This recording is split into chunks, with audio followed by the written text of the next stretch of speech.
Hvala puno. Guys, my name is Nick Vujicic. I was born in Australia in 1982, moved from Australia to California in the year 2006. And my life story, I'm just thankful that people have seen my life on some sort of level, whether it's just YouTube videos or seeing pictures of a limbless guy's smile. People always ask me, what happened to you and how did you overcome what you've been through? The title of the message that I've been given is Transforming the Walls into Doors. When I speak corporately, the line that I like to use is changing obstacles into opportunities. Now, I'm very well aware to share with you as well, I know that there are 1 billion people going hungry today.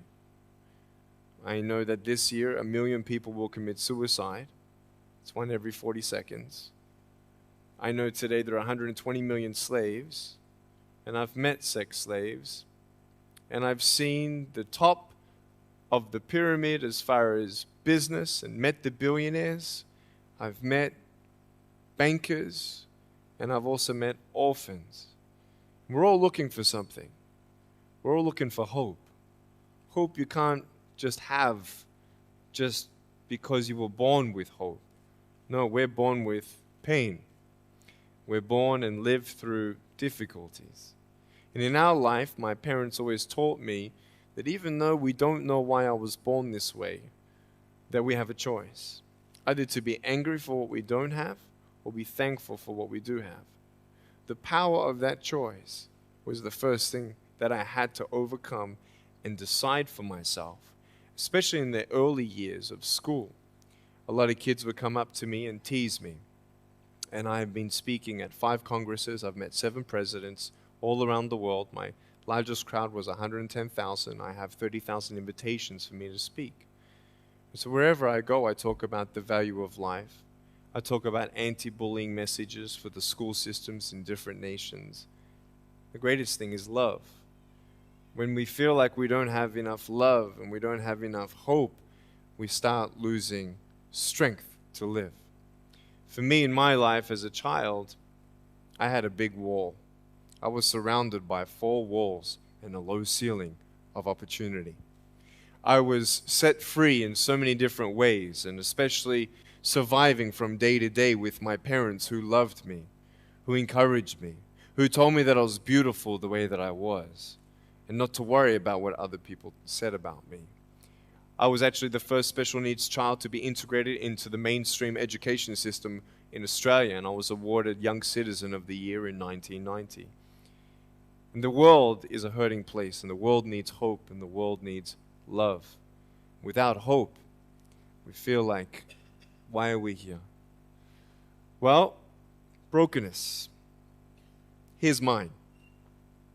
Today, I still have no arms, no legs. But everything's changed. Everything. For me, I was looking for hope and happiness, and I couldn't see it for many years. In fact, if this side of the table represents my hope, truth encourages me to become all that I can be. But then we have lies every day coming in our mind, people who discourage us. You know the people that you have in your life who, no matter how good of a day you're having, they'll bring you down. Or no matter how bad of a day you're having, they'll bring you even lower. You know what I'm talking about? Think of the 3 biggest discouragers in your life. They're not your biggest discouragers. You are. You are. It only takes 3 seconds for me to tell you something discouraging. But then you may never forget my words. I've met so many 50-year-old women and 40-year-old women who still remember what their fathers told them that they wish they never heard. Words are powerful. When you hear those words and then your mind starts growing with these lies. Nick, you're not good enough. Nick, just give up. Nick, you're never going to get a job. You won't get married. You can't even hold your wife's hand. What kind of a father are you going to be if you can't even pick up your kids when they're crying? You're alone. Sure, your parents hug you, but their hugs can't heal you. Just give up. Just give up. Just give up. Just give up. Just give up. At age 8, I thought that I should commit suicide. Why?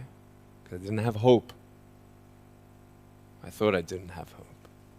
Today you can see that I had hope. What's the word? Believing in something you do not see. Faith.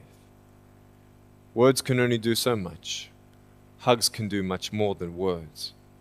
But when hugs can't do anything, that's where faith kicks in. For me, words and hugs were not enough, but I had no faith. So I tried to give up. At age 10, tried to drown myself in 6 inches or 15 centimeters of water. In my home, I told my dad I just wanted to relax. But really, I wanted to end my life. I had enough. Dosta mi a bio. Okay. The first 2 times I rolled over, I was trying to work out how much air I hold in my lungs before I let it out. And the 3rd time, in my mind, knowing that I wanted to get out of here because of the bullying in my life, because I was going to be a burden to my parents and I had nothing to look forward to, I realized at that moment that if I actually went through with committing suicide, I would leave a greater burden for my parents than they already had. So there was one thing less hopeful or more burdensome than having a child without limbs. What is it? A child without limbs who gives up. So when I saw in my mind my mum and my dad and my brother crying at my grave if I went through with it, that one thought saved me. If my parents never told me that I was beautiful the way that I was, if my parents never told me that I was special and that I was loved, I wouldn't be here today. So I encourage every single parent who tries their best to encourage their teenagers. Especially in the West, many teenagers put a do not disturb sign on their door. I'm sure, the conversations all around the world between a parent and a teenager. How was school? Fine. What'd you learn? Nothing. Did you do your homework? No. And that's the conversation for the day. And when you try to tell your children that they're beautiful, so of course I'm beautiful. I'm your son. I'm your daughter. Of course you're going to say that. But they're right. Every single human being has value, and my value is not determined on how I look or what job I have or where I'm from, where I was born, how much money. All that stuff is nothing. So many teenagers, tease each other for how we look, and I tell the teenagers, do you think that I'm cool enough to be your friend? They're like, yeah, of course. I said, but I have no arms, no legs. And they said, doesn't matter. I said, really? So it doesn't matter that I have no arms, no legs? I said, no, it doesn't matter. I said, then actually, if it doesn't matter, then why do we kill each other with our words if it actually doesn't matter? Why do we look ourselves in the mirror and see ugly instead of valuable? I want to ask you today, what are you looking for? If I gave you $1 billion, would you be happy? If you gave me $1 billion, I'd be very happy. But then if my mum dies tonight, am I happy? No. With all the money in the world, I'll never be happy. Why? Because money is something that cannot heal the soul. So many teenagers are looking for love, which love does heal the soul. Love does complete the soul. But even sex before marriage, I was a virgin before I got married. Yeah, I've got a gorgeous wife. We're pregnant with our first son. And I don't need hands to hold her hand. I only want to hold her heart. And how am I going to hug my kids? So many kids, they come up to me. It's amazing. They put their hands behind their back and hug me with their neck. And I've realized in life, even the worst parts of my life can be turned into good. And they're even more special. So many teenagers, they're looking for love. So they're going to go do this and go do that and have sex before marriage. For me, sex out of marriage is like a $5 Gucci watch. Sex within marriage and having sex with someone who loves you, who's committed to you for the rest of your life, going to be the mother or father of your kids. That's what love is. You can talk, you can sleep with as many people as you like, but never know for sure, do they love me? Love is a lifelong commitment. You see, there are choices in life, and we're looking. I want to ask you, what are you looking for? Well, if I can just get drunk, why not, man? I only live once. Well, if that's the way you believe, great. But for me, I'm a greedy man. I don't want to live for 90 years. I want to live for billions of years. And I know that every day my choices will affect this life, other people's life, and my eternal life. You got to come to the truth of knowing who you are and why you're here. William Barclay, he said, the greatest 2 days in anyone's life, the day you were born and the day you knew why. So, you're ugly. No, I'm beautiful the way that I am. And if you can't believe that for yourself, so many girls especially stay with their emotionally abusive boyfriends. Because if I break up with him, then who's going to want me? See, we all want love.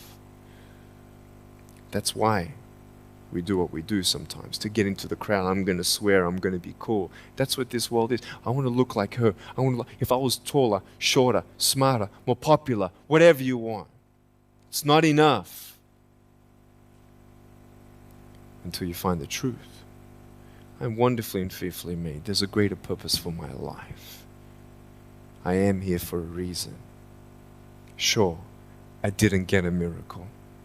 Yeah, I believe in a God who can do miracles, and I have a pair of shoes in my closet. Why? I've seen blind people seeing and deaf people hearing. That's fine if you don't believe me. I got it on camera. But I realized something. If God doesn't change my circumstance, He's going to use my life to be a miracle for someone else. When you don't get a miracle, you can still be a miracle for someone else. I'm going to close off with this beautiful story. I was in Southern California. I have two organizations. I have a non-profit organization and I have a for-profit. I probably spoke between years 2007 and 2010, 1,000 times, 600 flights. And I've spoken to 4.5 million people face to face. In the last 48 hours here in Serbia, we've reached 5 million through media.